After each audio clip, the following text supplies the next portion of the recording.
tokotina la fille à question tellement à persuader qu'il n'a makasi na incliné qui na oye à sanaki le jour où na comprendre qu'il même pas que moi si abattu à libala daki une femme mariée Chibaou tozana ngoto kenon a deux facettes Chibaou na soto ke na traduction na ndenga malamu susu c'est un mauvais ndem susu mais na ndem susu pe ko za pe malamu tanga zonga kindaku akutanaki na problème moko ezaki grave o ndaku na bana bazikaki nde tanga te atalisi ndalikamwa na tali zanga nde na détruit avenir ya bana oyo ya bato bazalaki innocent na innocente.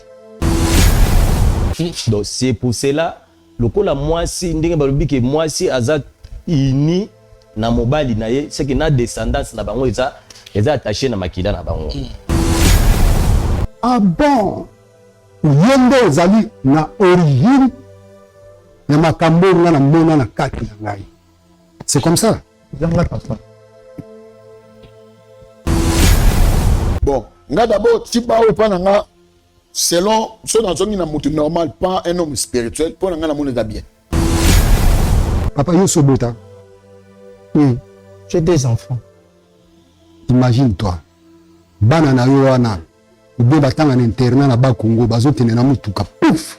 Beba kufi mbala moko uzawapi. Trap oyo ekolanda mwasi seke il faut ebeta nanu na biloko ya protejaka to bana oyo ya protejaka po par après et atteindre mobali oyo aza na ye.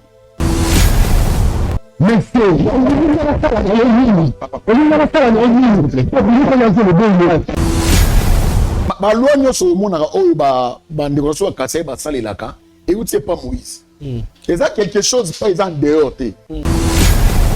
Maman yo le télévision on a la soir. Non, pas du tout. Ça va sambisa ngai. Moi je vais sambisa mutu na mwana mukie. Unalingana na pete babeta na makali. Est-ce qu'on en a besoin? Ah. Eza impudicité te mais to bengo eza addicteur. C'est-à-dire la personne qui a fait, c'est-à-dire a suivi aux le roi lit conjugal na c'est biblique. Donc tu parles de le mot biblique.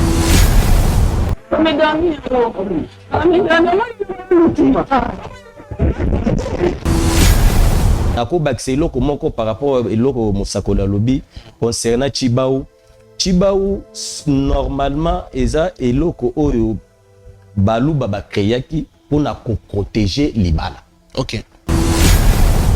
Alors un mokonzi akoki jamais pour sangisaka ou ezali dignité nena batu misusu. D'où il faut ba instaurer loi wana ya Chibaou malgré beaucoup plus ezwinde ampleur na côté où ezali beaucoup plus ya mabe.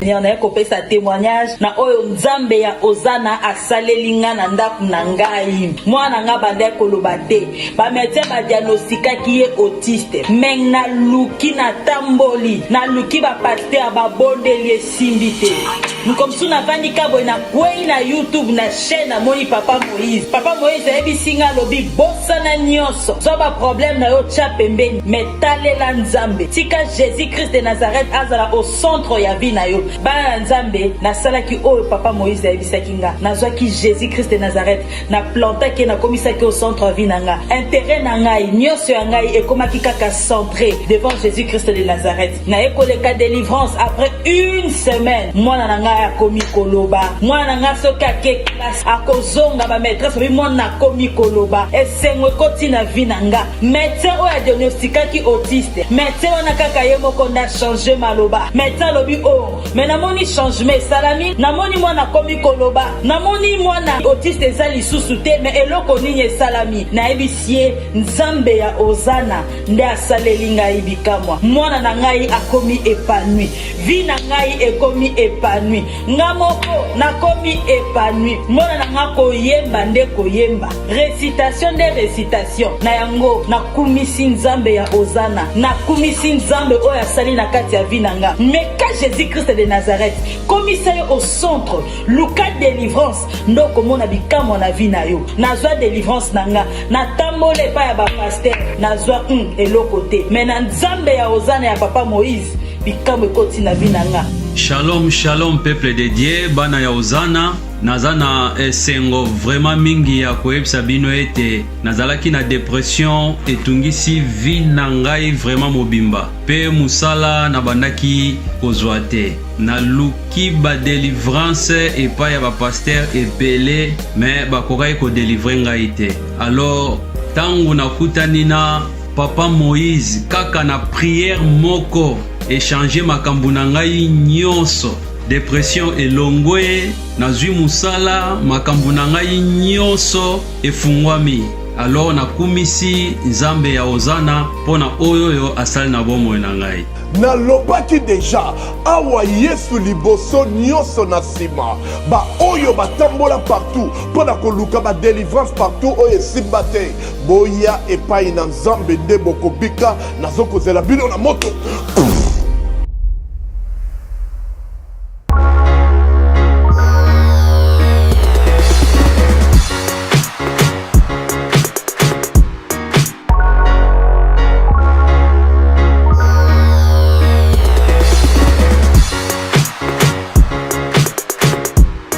Mesdames, messieurs, bonjour et bienvenue sur votre chaîne Chemiso Télévision, la chaîne qui vous ressemble.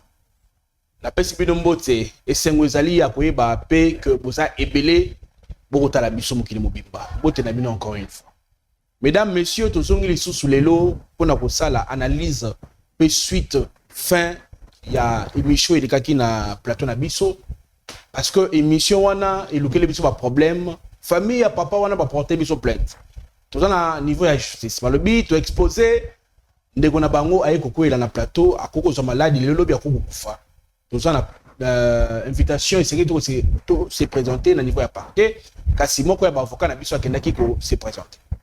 Mais mesdames, messieurs, avant de commencer cette émission, je profite pour dire un grand merci na sponsor na biso officiel ne la baraya tika na biso te ya zali na biso elongo. Pe akozalaka na biso elongo comme on a eu Jésus-Christ de Nazareth. Il y a des sponsors officiels, il y a chaîne Oyo chez Biso Télévision. Oya lelo zali analyse bravo Jésus-Christ. Tozongi pona nini na uteko na debi émission kwa lelo. Papa Oyo bomona ki li solo na ye sala ki passe parce que bandi comme super content l'émission yo batala ki première partie te le lenge nini papa koya ki na plateau. Li solo zali nini papa Oyo bomona ki koya ki na plateau azali papa ya bana azalaki papa ya bana 4 ndenge zalaka na niveau ya biso bakasayen papa wana tango azalaki na niveau ya chikapa amonaki famille moko bakoboko na mwana bango kitoko mingi tango mwana comme na âge ya 14 ans papa asepelaki na mwana pe akenai kopesa dot akangi lupango azwi mwana mwasi wana do ya azali bongo mobala liboso ya ndeko mwasi na kovanda papa wana babosi 4 enfants na ndeko na biso mwasi. Tant baboti bana 4, papa c'est plus âgé que de qu'on a biso ya mwasi. Donc na minute papa a comme na 60 ans mais la fille a na ba 30 quelques. Bon imaginez bien mon âge pas différence écart il y a âge papa azana na mwasi na ye o ya balaki. Mais les solo zali nini? Ezaki mokolo moko papa bimaka kenaki maison de service moi ça tikalaki donc ane mwasi alingaki ndeko mobali mususu. Tant on ndeko mobali mususu c'est-à-dire que les jours où ça qui rendez-vous bakende kobima mukolo babimaka et la dame azongi na ndako akusiba na 4 heures. Ce qui est vrai na coutume luba quelque part peut être condamné, c'est-à-dire moi sorcellerie. Bana ona baziki pourquoi parce que moi si asali chibao, c'est-à-dire chibao na biso baluba to chibini pour ne pas aller plus loin. Et celle qui est frappé bana basiki na kata ndako bana bakufi. Alors papa il m'a quitté na bana bakufa quitté, ils ont bana bakufa qui po mama akena ko zombali mususu libanda o ils allaient interdit na biso baluba. Et tangu le garçon oyo admaki na moi si abatu amoni ke makambo sadaki après kobetela après moi si ne kobetela lisolo que tala mukolo tozaki na yo bana na kuti bana ya kuzika na kata ndako. Mbala moko conscience ya mobali wana yeko sala ne ayaki epai na biso tomeka kosungaye avoué pa ya papa ya bana wana. Bomona ki bino nyonso lolenge et les kaki na niveau ya plateau. papa ça qui est passé papa ça qui crise à niveau ya plateau to maki na hôpital nde bomona ki makambo ye pa ezongi nde famille ba mo porter biso plainte pourquoi tu exposer di kambo na niveau ya télévision c'est ngaki ba bongisa ndenge moko ya miable bon c'est ça problème ya mkolali mais non biso toye lelo mukolo na plateau pour tout ça la analyse ba fait parce que moi tout ça suite ya émission les alités donc ko sala biso moko na papa Eric prophète Eric na Thomas Fabien to me kopesa makanisi côté spiritualité côté coutume erreur ezali wapi est-ce que coutume ça malam est-ce que Tshibao ezali malam et protéger libala to ebomaka libala Tshibao wana eza mbele ya minu mibale eza motamu pona ba basi na biso to eza malam te to kolobela ngona kata émission lelo to kopeta be 7 na matali papa oyo abalaki moi ça mwana muke écart d'âge na libala est-ce que ça malam mobala zala na âge moi moulaï que moi si ezali malam to kolobela ngona kata ya émission mko lelo to kolobela paix sorcellerie na oto bana début ya Tshibao na nani et puis to condamner côté oyo ba parents babalisaka bana na âge ya muke kala conséquence parce que moi si peu na koyoka ye avant tout ça la nadisa mko lelo moi ça lobaki que ye mobala ne occupé était parce que mobala est plus âgé ye a comme na âge à jouir mais mobali a ko se été est-ce que ceux qui mobala ko se pesa moi ça ngata et donc pesa moi ti ningitsa akele ko mona libanda pour na somalo ba mingité ba ba bolingo na zabongo na papa Eric mbote papa Eric oui mbote papa Chiki Mukadi vous allez bien oui par la grâce de Dieu ça va voilà merci beaucoup dans le boko ya moi si nazali bongo na Thomas Fabien bonjour et bienvenue bonjour papa Chic merci voilà ndengo ya bidiso na ebité na commission le sambo papa Eric quand commission le sambo pour tout na motindo ya émission pour lelo Dieu de grâce topesio merci pour na bolam na yo bilobi vous connaissez la vérité vous affranchira aux lobby mon peuple faute de connaissances Seigneur nous voulons que analyse tout mémoire et connaissance et vérité sur la parole afin que le mot bika na kombo Jésus amen amen l'homme de Dieu papa Eric nazwa padi pa na yo Olanda qui dit solo très bien parce que vous allez prophète maison koba la moisi bien dans la moto no boye pona yo Tshibao ezali malamu to ezali mabe to ke non bon merci pour la question na yo pour nanga Tshibao tozana ngoto ke non a deux facettes Tshibao na soto ke na traduction na ndenga malamu susu c'est un mauvais ndem susu mais na ndem susu ko za pe malamu pourquoi parce que au moni lelo bachaka loi lorsque il y a un mal tant accès moza et permettre de mon loi yaka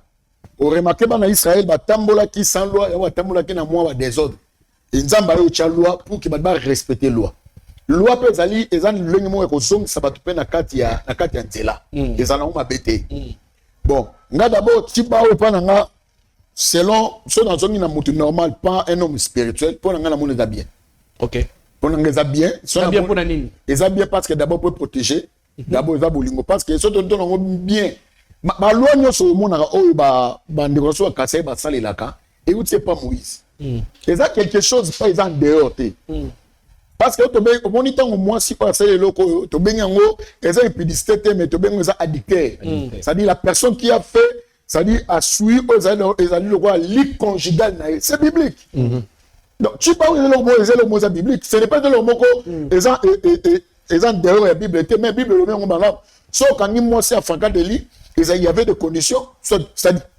donc bon lapide bon bête mabanga eza loi mosaïque parce que l'impudicité la dictée ya ka mingi na kati ya moi sinon non na kati ya mobali yango le magana kati ya bina bien si Thomas yebi ba memi moi si moko to ça addicté ba memi vers Jésus mais tu vois dans la Bible bien mobali ça mobali ba épargner mais ba zuli moi si de ba yene c'est-à-dire la condamnation vient par rapport à nani par rapport à moi si donc pour nga Tshibao na quelque sorte na neto que non malamu pa nga eza bien pour que aussi ya kozonga ça peut bolingo na ndenge moko za normal comment on va bien côté nini comment on va bien maintenant na pratique comment ça oui la pratique parce que remarquez na biso chez nous parce que moi je suis kassaïen na se dévoilé na za kassaïen au moins c'est moi ça sali biloko wana mabe parce qu'il y a des conditions so mobala robo ma moi sinae ayeba ke mena e ko mema liwe pa mobali lié pas mobile parce que c'est nous va savoir que mobile maintenant ça dit à ça quoi accepter buzobo moi ça au sala donc on vient payer moi lomba et un couple moko de moko ya moi c'est lobby et na préféré na sala kinduma mais mobile n'a accepter kinduma n'a pour qu'il est sanda là c'est maintenant un danger. Bon, na ba province sous ils en ont et toilable, c'est-à-dire il y a normal on peut le faire au salon et ça net école mongo na bon boli mi sapo na terme na otanga comme école ngo et ya lokola ba mongo na ba mongo na mboka na bango ne zaka kenon so mobala uti zambaye akuti lichette de mon libanda ba che c'est-à-dire ba zu mo c'est pas mobile musu donc mobile faut abeta tout so ba silisi de mobile na ko ma azu lichette à Québec comme moi c'est très libre tout le monde a même dans mongo pa place musu na pas ka juma partout monde que moi ça la qui impédissait mobile ça pour mobile so kambongo déjà le quoi versement le quoi kata mutuka en logique des choses Bible dit qu'au commencement Dieu créa l'homme et la femme dans Matthieu il créé deux FT dans Matthieu il créé deux adaptés c'est-à-dire quand l'homme tant mobile a holding ayo c'est-à-dire il faut banene ko tambola par rapport à ndenge mobile a tambola mais so maintenant yo moi ça me dit ko déconner libanda papa yeba ke o mema malheur na kati ndako na yo ola mino fungoli porte à Satan. Très bien, l'homme de Dieu. Thomas Fabien Nasongi Paina yo. Pourquoi mokolo wana oyo ndeko mwasi akenda kusala kindumba libanda bana bakufi pona nini? Nini ebomi bana wana 4? Merci beaucoup papa Chiki pona maloba. Eloko eza à la base ya kufa ya bana parce que toko kina ngo simple na kati ya Bible ndenge Hébreu zoloba que le mariage soit honoré de tous et que l'élu conjugal est exempté na basuir. OK, très bien. Donc ils a déjà ndenge musakole zoloba que ils a déjà loi mobimba déjà basi ba tché pour na ko protéger libala. Donc ceux qui OK libanda ya mobeko c'est que il faut kutana mbano na ngo. Donc c'est pour cela lokola mwasi ndenge balobi que mwasi aza ini na mobali na ye c'est que na descendance na bango ils attaché na makila na bango. D'où pona frappe oyo kolanda mwasi c'est que il faut ebeta na biloko ya protéger ka to bana oyo ya protéger ka pour par après et atteindre mobali o azana. Donc cause ya liwa ya bana eza à cause ya ndenge mama abimi libala. Parce que libala dokola nzambe nda sangisa ki celle nzambe ne mutu faut guider bango. Oso mutu bandi ko kotsa kiboye na kati ya relation, c'est pour cela nde ozomona et créer qui makambo na nyonso créer. Et en plus nako bakse loko moko par rapport eloko mosakola lobby concernant Chibao normalement eza eloko oyo balu baba créer qui pour na protéger libala. OK. Protection ya libala ngo eza ginde. Lokola la plupart ya bakasien ebele c'est eza kapona lelo tendenge bakomi na bokonzi mais ils ont beaucoup plus na auto bengi les sang royal makila ya bokonzi. Alors un mokonzi akoki jamais ko sangisaka ou ezali dignité na batu misusu. D'où il faut ba instaurer loi wana ya Chibao malgré beaucoup plus ezwinde ampleur na côté où ezali beaucoup plus ya mabe. Or Chibao en général eza na mabete. Parce que netinga na koloba ke Chibao na kobanga ngote ceux qui nazo tambola na oye bengami ba principe ya libala.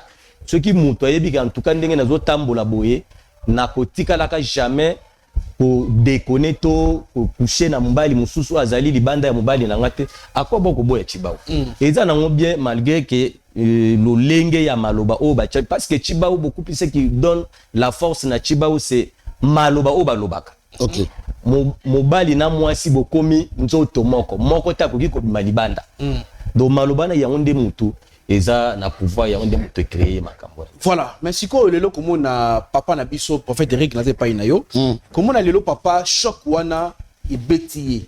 Ndenge papa yebi que mwasi na ya chaque à l'époque yango bana bakufi. Et sengeli ba continuer ensemble to bakabwana. Ceux qui bakabwani to be ceux qui ba continuer conséquences voilà. So a continuer conséquence que papa okufa. OK. Okufa pour nani? Okufa parce que Chibao ebeti déjà bana bakufi mais maintenant comme maintenant les effets et salami. Tant le salami que parce que Chibalu ba yene loko moko ezalaka ke basalaka babenga ngo nzolo ba kishi. Nzolo wana balambaka batiaka lumba et puis bah ouais ça moi si et na famille moko na ibe ngona zone na ibe famille na zone voilà mobali ngande za mo stambali balingani papa mobali ke poto atiki moi si moi tatika atikele ko sala bondumba na ye so mobali tanga komi mobali ngati na mbonga billet pour moi ça rejoindre moi si balambeli ba si moi c'est que soko ebi likambute nzolu yango yo olia pour rejoindre mobali yoka moi sabi on note des choses na olia on a comme on a Yesu Masia quand moi si allié papa chic on est l'histoire vraie likolo indi kake beti moi ça kufi so chez balu liwa bongo balu babengango liwa ya soni bakundaka moi maman babalu ya seni bagé so net na étape papa oyo le roi de secret oyo peut choc wana d'abord andima quitté que moi ça conseille le kwana de deux aussi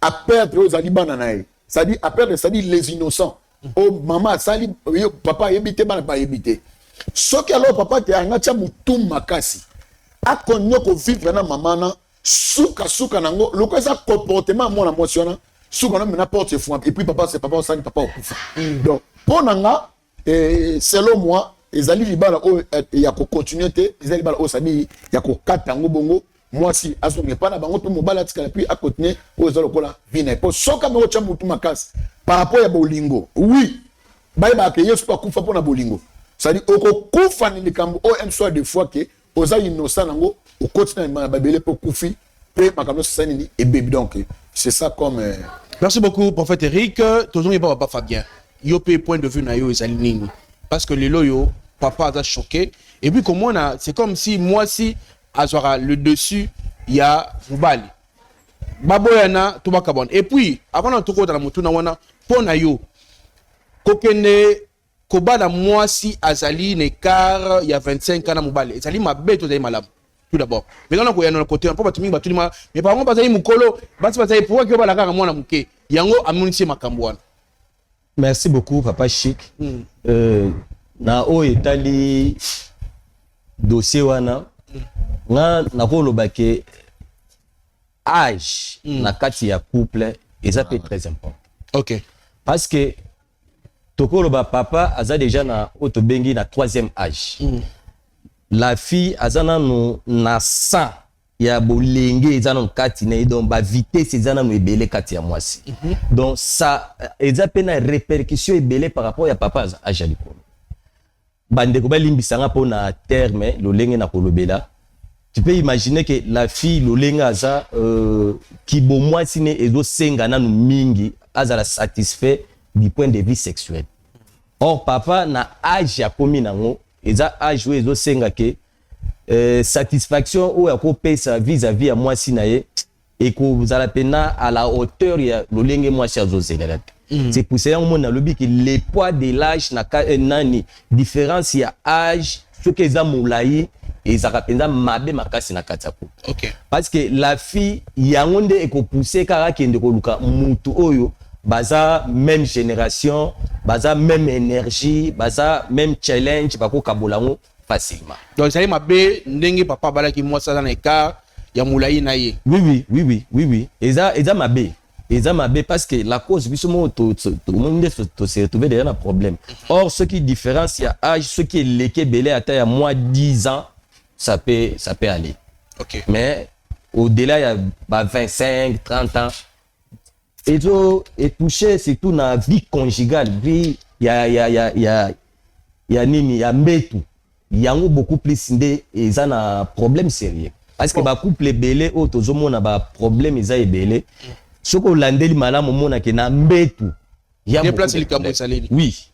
Mais malgré tout là tango forme le roi ils a maramba chambre moi to bisango libande ezate mais okuta moi c'est toujours nerveuse tout le temps kanda tout le temps malomabe mais so landeli bien okuta ke papa a fouti nyongo bien te na chambre. Très bien.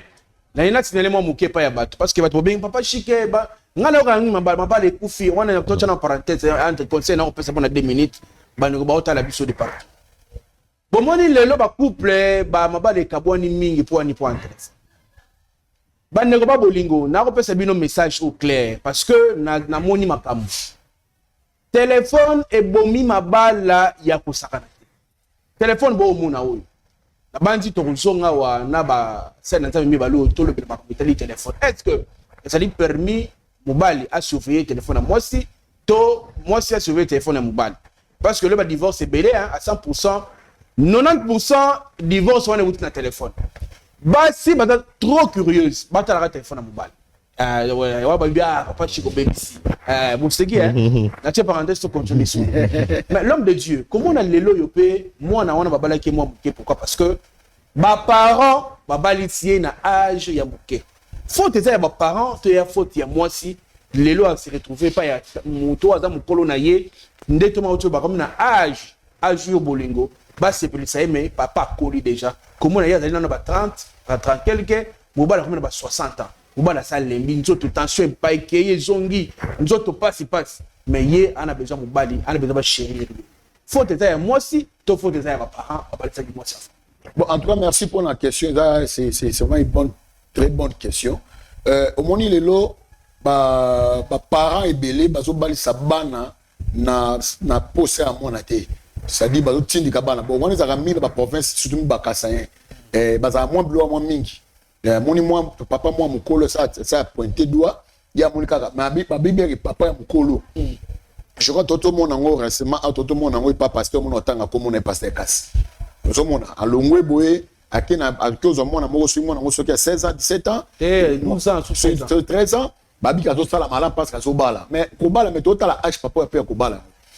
Et loko auto pesa ndeko na biso pena e faute belete mais le pesa mingi et pas ba parents ba bali 6 mois na un soit des fois za iposa na été un soit des fois pe pia ka ya famille ba moni papa ko propose papa za mbongo belé ba proposer mais maintenant comme na ndako libala c'est-à-dire ndenge mo so lingela ba chérir parce que talaka mo na 30 ans papa za na ba 60 quelque à deux fois ndenge l'homme de ndenge papa Thomas Toloba à deux fois moi si azala ba chérir on a besoin ata mwana mutu momboye ils ont concordé mais ne babaka ona o pena et simbate on remarque que la fille a roluka o dans la même génération on a besoin que a sentir que ça na mobali parce que moi si nyon solingaka a sentir o pena nde yanga mais on a mona ata lokola papa osomona ça dit vie donc ça dit moi si maintenant a sali posa na ye na ndako libala mais à respecter posa ba parents na ndako libala donc faut te mettre au keneminge kemi pas ba parents non que pas mona pour moi on a un premier principe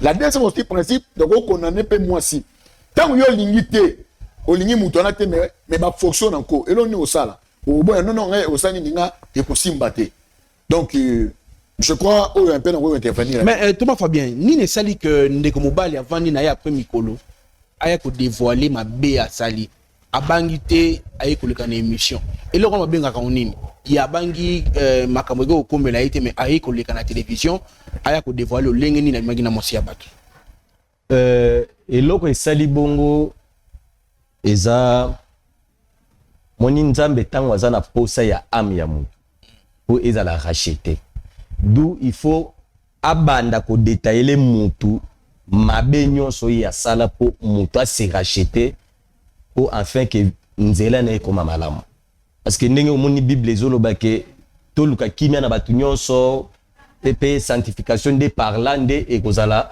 voix malamu o mutu akokutana nango na nzambe siko tango mutu ye moko abandi kovanda eza papa chi pardon na fungolaka nani parenthèse muke mpona koexplike likambo malamu ndenge diable azwaka facilement place na kati ya vie ya mwana nzambe parce que eza na bana nzambe ebele balobaka bi ngai ndenge na déjà sina ndimeli yesu lokola mokonzi mpe mobikisi diable akozwa ya espace na kati ya vie na nga te oui et non et mwana nzambe okoyi mpe kopesa mpe diable porte mpe na kati na yo mpe asakani mpe na yo me okendaka église chaque jour parce que diable surtout ndenge azalaka à travers ndeni diable ayaka mbala moko te boya bandi oloka abandi osala makambo ne kati non diable ayaka atali azoluka kati no il faut kuta ba indice biloko mo ekoservir comme ba pont po azala na accès kati nous sommes habité ngai kutu bakisi na simba te biloko ya diable na zana ngote mais okuta eza na point moko je crois eza 3 portes ou des fois diable avandaka na kati ya mutu au moins on se retrouver yo mwana nzambe ozana culpabilité kati na otrouver yo mwana nzambe ba souci eleke belé milelo pe padi so biloko na tango diable aye akuti yo kati na o ozana ngo facilement koti abandi or siko na part oyo etali ndeko na biso mobali je crois tellement ba culpabilité elekaki déjà mingi kati na ye culpabilité eleki mingi akomi kovanda bi mais likambo oyo apparemment na omonaka ondie nga mpe naza à la base ya makamabe oyo ekomi lokola Saint-Esprit azaka ne wana mpona kosunga moto kolakisa la voix de la raison je crois nde c'est par là nde habité so na bina kende boye peut-être mabe ekosala mais malamu na ya kobimisa ta vérité ona misu ya bato parce que nzamba permetaka likambo nyonso esalema aza na posa te ame moko boye quelque part ezala sauver ndo omoni ndenge azalaki pousse ndo omoni oyambaki na plateau awa c'était une façon mpe yake mabe oyo asala ateya mpe baninga po mabe wana mpe ekomela baninga wana te. Bon, merci beaucoup l'homme de Dieu. Mais Papa Eric, Oui. comment na papa oyo amaka malamu? Comment na papa so l'année bien au monde qui akabaka assemble la peut-être.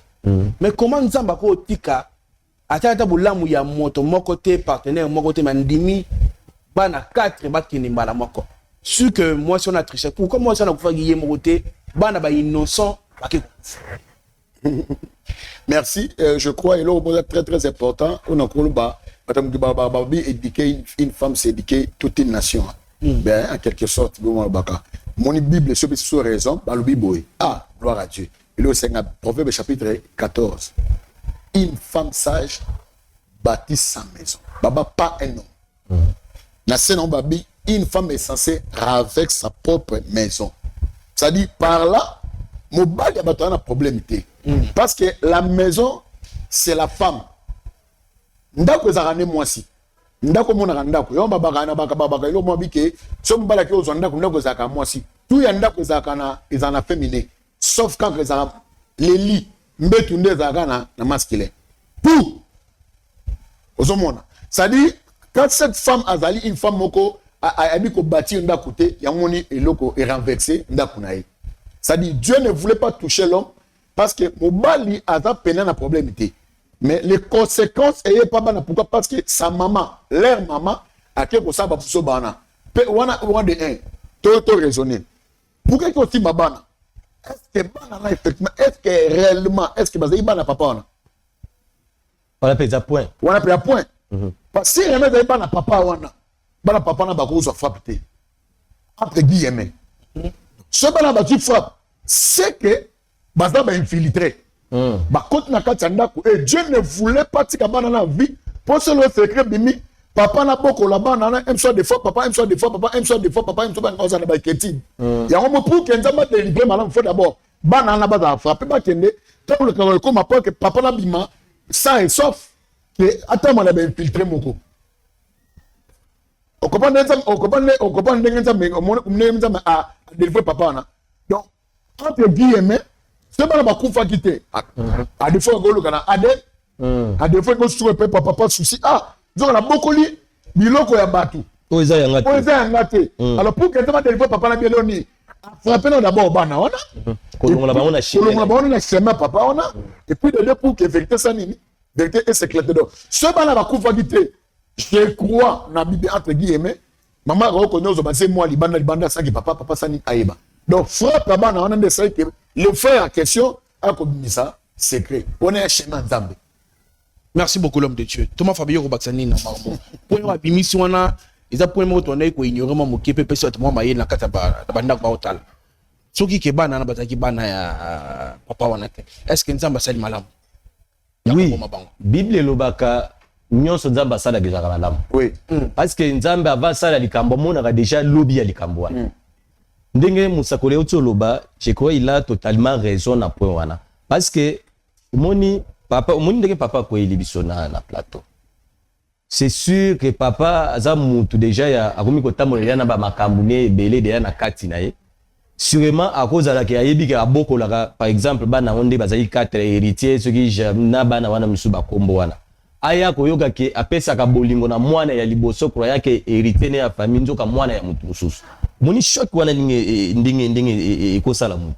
Donc nde par là nde mona to perda pe bato ebele ya minene à cause ya bon donc ayoki vérité moko boye il s'attendait même pas que ekozala na lolenge wana. Donc choc totalement mutu pe akati pe moto ndenge balobaka akati moto et puis histoire pe et s'il peut je crois ndenge musakolo lobi que eza délivrance pour na papa oui canal ya délivrance mais je crois esengela ki fait le kadaka bongo donc o toko senga eza kaka nzamba pese kimia a restaurer malgré ndenge choc ango ndenge quand même azoluka se rétablir muke nzamba pese kimia. Voilà, ba bolingo esengwe bate toko bali solo ya émission Bravo Jésus-Christ ndeka awa na kati ya plateau bomona ki papa lolenga kufaki akoyaki bandeko mingi babengi ba okanza kufi ma kufite azali bon en bonne santé wana nezali suite mais sengala ki to sala continuité mais epesa meli bisoté pourquoi parce que papa azali malade et puis la famille na ye balobi esengeli d'ailleurs bisoto longala émission elekaki parce que to exposé ye na niveau ya média ndeto sengaki émission tikala mais pour la suite to roya na plateau ngai na batoma to me kompe ko pesa bino idée sur makambo ndenge okendele mais oui etali ndeko na biso mwasi famille ya papa en tout cas balobi en tout cas libala wana sengeli kufa peu il faut azong sa dot pour makambo il faut famille bavanda parce que jusque là famille bako silika basiliki makambo belé to ko na détail te metoye kaka pona ko éclaircir opinion que papa on a en bonne santé azali malamu et puis moi si na ye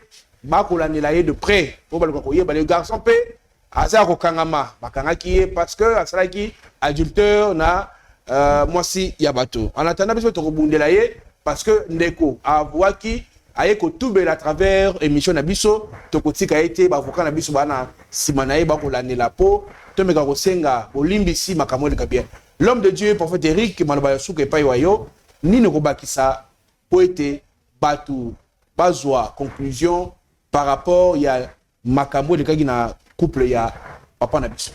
Bon, et là, liboso comme conseil, on a roloba, je crois il y a une dame de pas Frédicide, à Bengaki, Maman Dorine, quand même, il peut dire que non, papa, tu en as besoin de yeba.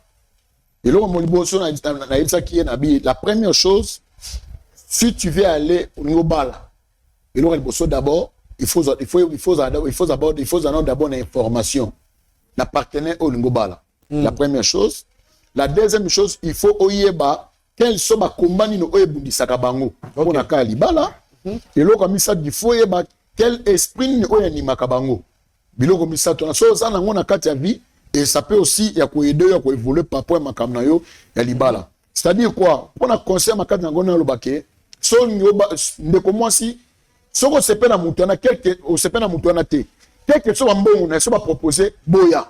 Parce que libala les loko ya kimia, les loko c'est yondo accepter la personne. Na état o azanango. Na ko lo baté, tout le monde n'est pas comme du wale ça. Tout le monde est dans de comment totalie boya principe boya. Libala ikolinate parce que la femme a accepté l'état que muto azanango. C'est-à-dire moi si il faut accepter état ya muto azanango. Ala mboto so moni que muto na azo accepter na yo. Accepter na état o azanango. Je crois l'homme de Daba qui est très important, mais on peut contredire moi, tu as remarqué Abraham a été le plus âgé, mais Ketura a été moins âgé, mais Ketura a accepté Abraham dans le Genèse chapitre 25. C'est dans la Bible. Tout le monde Ketura a accepté état. Oyo Abraham a zalaki nango atale ki mukolo na été. Donc a accepté donc eya ndate moi on a accepté. C'est-à-dire ceux qui ont accepté na état zanango accepter la faiblesse, accepter la néno sozanango, et l'autre mi balé il faut la fidèle à la personne montée aux zanango. Eux mi balé en moi. Si on va le coup le parce que ça dit bah personne comme il a intérêt mais aligner la personne té. Alors t'as intérêt mais la personne a limité. On a qu'un côté pour maman et côté de comme moi aussi. Et puis côté de comme obali. Et le monde a rolo ba que non, au lingate bolingo moko bo lingango yo lingité mais ko solana famille non. Trouve la personne. Beaucoup d'anaïe, beaucoup solanaïe. Pas bolingo bengo bolingo y a commission, voilà. Parce que tout dans la langue des bolingo commission. Vraiment même la femme vu qu'elle était la famille na bongo na kende kaka. Bolingo commission la Bible les a. Mais et que na voini. Oh c'est très important. Commission ezali. Tout le monde a Rebecca va aller na condition hein. Moi ça Isaac. Et la commission et bah non après ça va signer la commission. Donc pour l'inga moi c'est pas la moi il faut payer ça. Oyeba basi. Oyeba histoire de famille. Oye ba place zo kende pe oye ba comment mutalina mutalingite ba bolingo ma bible te to lo ngabina ma bolingo zelo ko ifoza na katsa bunu na katsa mutu il ça dit il faut accepter tout le monde ba tapus ba bala ba tpe ya kitoko mukoka to mona ba bala parce que ça dit accepter état ya mutu azana ngo mais so luki intérêt go intérêt mais go zalate donc c'est que la dame ane go intérêt papa ta mon intérêt zate ko luka c'est bien monter maner les frères à question donc c'est ça comme question à propos. Merci beaucoup l'homme de Dieu Thomas Fabien avant la personne à Loba yo au combat nini pour que toutes ces émissions pour on assiste ces émissions mo lelo. Merci beaucoup papa Chic. Je crois au ngana ko kobakisa ezali tout ça est à cause il y a les mariages où ils allaient arrangés. Donc tant que nous s'engager dans kati ya couple où ils ont un consentement était surtout totally génération na biso ya lelo bana bazokola na ba conception ya makambo eza tellement différent par rapport ya batango ya kala. Donc yango muteza à la base ya ba problème ya lelo. Ndenge tozolo bango ndenge ozo ka langage vulgaire ou bazo utiliser mikolo c'est déjà de bazolo ba bana ya Nicolo baza bana moko raisonnement ya novelas. Oh toyebaka na kala ke il y a beaucoup de mariages où esalema na kati arrangement. Mais na arrangement na ezalaki ozomona ke famille oyo kingani baye na famille oyo babite to solliciter mwana na bino. Mais bazwi pe mwana wana bandi omeme na famille ya mobali akoma koyekola culture ya famille wana ndenge ezala. Mais ce n'est pas autre tozokutana na lelo. Lelo ekomi kaka na sepe na mwana mwasi wana bosala nga commission kuna na zoye tango akozwaye mwasi okutake ayekoli ata eloko moko te concernant famille wana.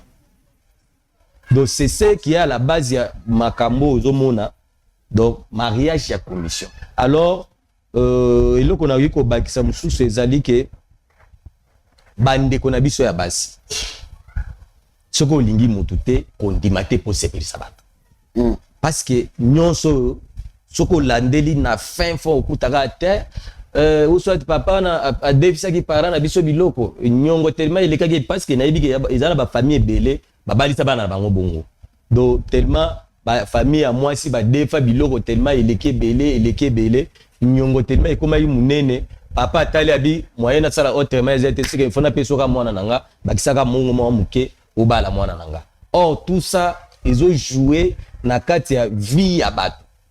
Na kati ya vie ya bato tala ndenge toyeko perdre ba innocent misatu mobile. 4 Thomas. 4. Celui 4, je m'excuse, 4 mobimba ah ouais donc. Pour comprendre l'émotion. Merci beaucoup Thomas Fabien. Ngai pe na balisa bato. Oui, papa Chic Muka dit pas balisa bato. Ah bon comme moi. Parce qu'il y a aussi des gens qui m'appellent, il y a des femmes, papa Chic na mbalité. Ah oui. On va mbali musa bengo papa Chic na mosité. Na tout ça pe bato pe babalana. Bato pe bafana bango. Eh oui, ça arrive des fois. Nga na balisa bato à travers nga émission na kota ka tebo yebi. Nga suko te na za besoin mobalo benginga. Na yesu mama za calme na chona pause.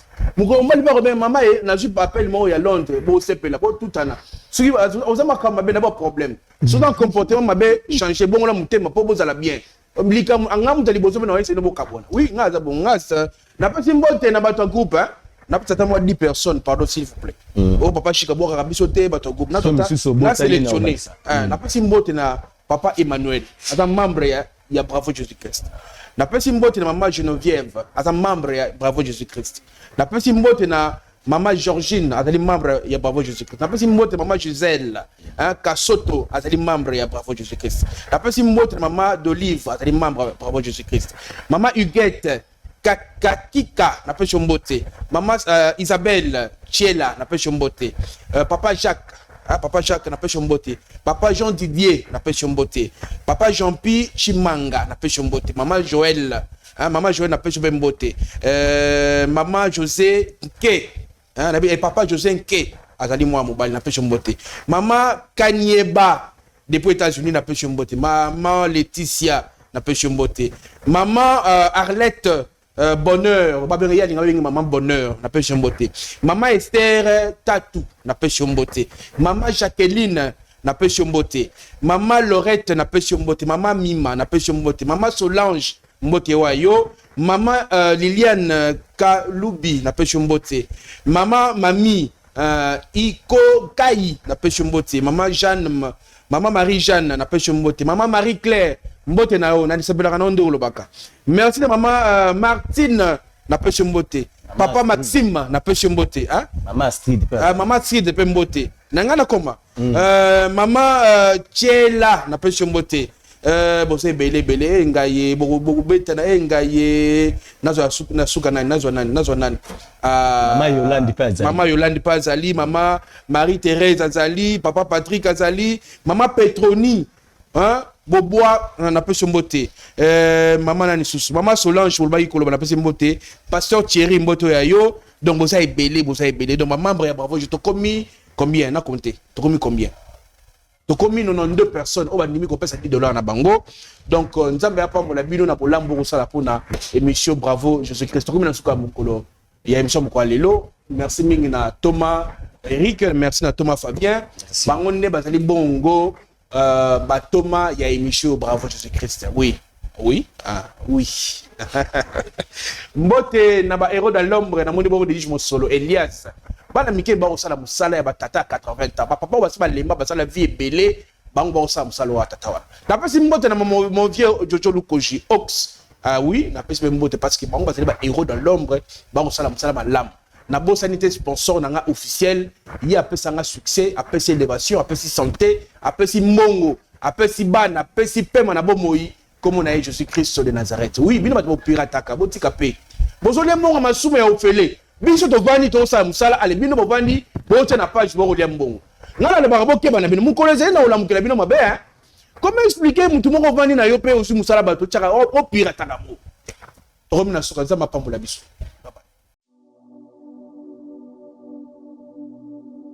Shalom, shalom, peuple de Dieu, de partout où vous êtes, au nom de Jésus-Christ. Bonjour, bonsoir. La parole de Dieu nous dit ceci dans Jacques 1, 27. La religion pure et sans tache consiste à visiter le veuve et les orphelins dans leurs afflictions. Yango ememi biso katinao esika. Ngonga yango, ta ya malamu yango.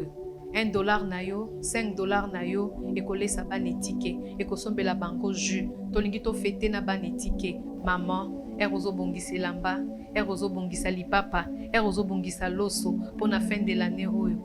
Non, ouais, les affaires ya bana, tozana banetike, $1 na yo, $5 na yo, $10, pourquoi pas plus, ekosombela bana wana mwa sandal, ekosombela bana wana mwa soso, bako fete longo, toko fete na bango, toko tisanzambe nyongo, parce que le biaza papa ya borfelin, biso toza bana ya nzambe, tant toko soutenir bana wana, tozo ko tsanzambe nyongo. Bano bazana ba papa te, bazana ba mama te, biso nde ba papa na bango, biso nde ba mama na bango, ba yaya na bango, parce que le Seigneur déclare qu'il est le père des orphelins.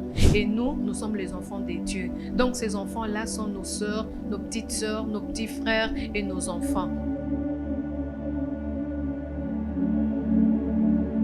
Bengi batu nyonso ya motema malamu bana nzambe bisika boza bano balia bano basepela na fin de l'année awa bano bamela mwa jus bakopambola nzambe pona bino oyo ezali coordinatrice ya fondation Sheila Mwanda nde na yo auprès na bino kobondela bino pona tosunga bana wana basepela nzambe bakosepela na biso. Merci beaucoup.